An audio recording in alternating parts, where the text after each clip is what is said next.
George Orwell's classic Animal Farm provides an eerily realistic analogy of the historical events inside the Soviet Union from 1917 all the way to the 1940s.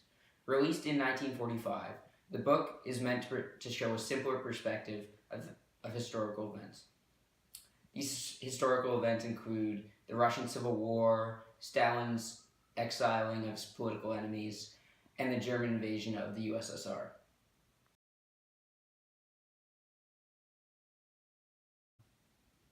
Early on in Animal Farm, there was an attempt by Mr. Jones, as well as several other farmers, who were scared of the implications of the animal revolution, to retake power on the newly named Animal Farm.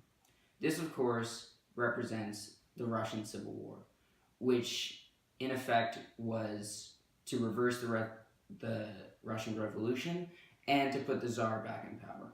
The Russian Civil War in Animal Farm is shown as the Battle of the Cowshed. The Battle of the Cowshed ended in a victory for the animals, the communists, against the farmers, who were anti-Bolshevik forces, as well as Western powers supporting those anti-Bolshevik forces. The two pig leaders of the Animal Farm, Snowball and Napoleon. Snowball represents Leon Trotsky, who was leading from the front and was a war hero during the Russian Civil War.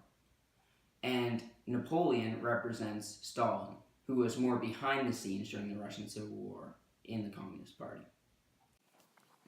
The actual Russian Civil War did not just last one battle. It was a brutal conflict lasting from 1917 to 1923. Immediately after the revolution, there was an armed resistance to the Bolsheviks. These anti-Bolshevik forces were called the White Armies and were supported by Western powers.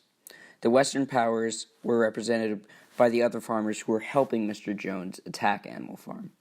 These armies fought the Red Army ferociously, but due to a lack of unity among the anti-Bolshevik forces, the large White armies based in the Ukraine and Siberia were defeated.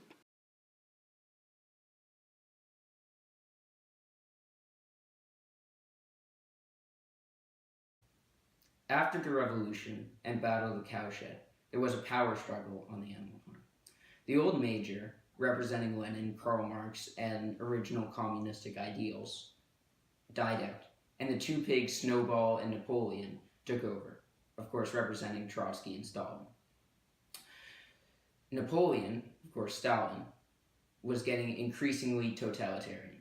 Snowball, representing Trotsky, who was also a communist, was seen as a threat by Napoleon and exiled off of Animal Farm. This is very, very similar to what Stalin did to Trotsky, exiling Trotsky to Mexico in order to gain more power inside the Soviet Union.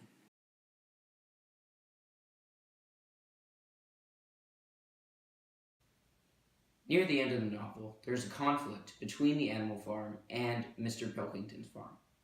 The two farms begin to trade with each other, and eventually tensions rise between the two farms.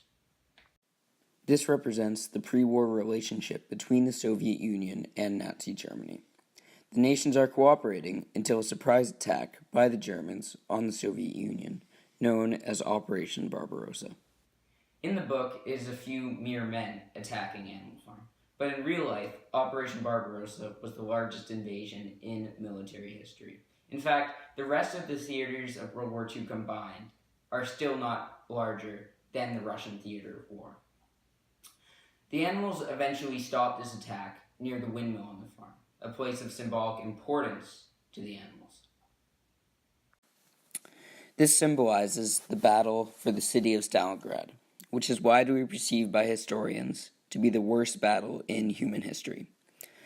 The fighting in the city was brutal, street to street, house to house, in the Russian winter with temperatures far below zero.